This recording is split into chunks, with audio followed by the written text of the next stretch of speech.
Hello everyone, so in this video I'm going to show you how you can make a reservation in CoParking. So the first thing to do is you have to log into your account. Then you have two options to search for a parking space. So either you use the form, you put a location, a postal code or an address, the start and the end date, or you can easily go to the map here, so you choose the available ones, or you click locate me. It will show you the approximate parking spot you have close to your location.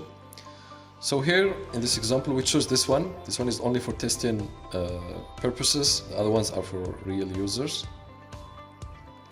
So in the parking page we advise you to check all the informations you have here: the price, the description, the availability. Like this one, for example, it's available only in Monday, the whole day. The features as well. So here we have the accepted vehicle type are cars.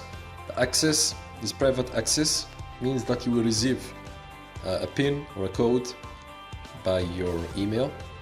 Then here it has an electric charger. So we have this form. So we choose the start date, let's say 30th of December from 10:30 to the same day, let's say 2 hours. Then you click reserve now.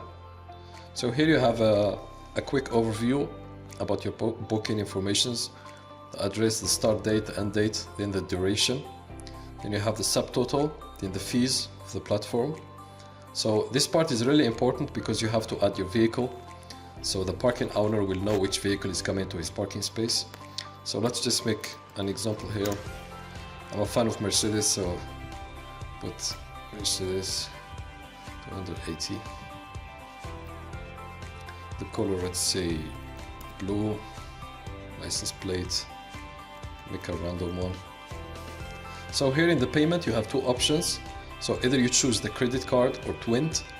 So Twint here in Switzerland is an application you can pay by mobile. So if you are in the mobile making this reservation by mobile, it will redirect you to your application of Twint. Or if you are in the desktop, it will show you a QR code.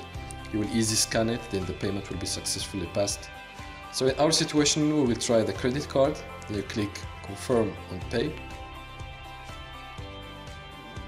So that's it, the payment is successful. So you will go to your email, you will receive more information about your reservation. So in our situation here, so it shows you the reservation details, so you can always have them in your email. As well, if there is a problem, so we share the phone number and the full name of the owner of the parking space. Then you have this part I told you before, the access information. So in this case, because the parking space is private, so in case if it's public, you will not receive an access information because you can easily access to it. So here you can click to check more information if you'd like to review the information again, or you can go to your here my reservations. You can see the reservation you did. And in case if you would like to make the same reservation of this parking space by another date, for example, you can easily click on reserve. It will redirect you here. You can choose another date again, because here probably if you did a lot of reservation, you can easily choose which parking space you would like to reserve again. So that's it for today, and I will see you in the next video. Bye bye.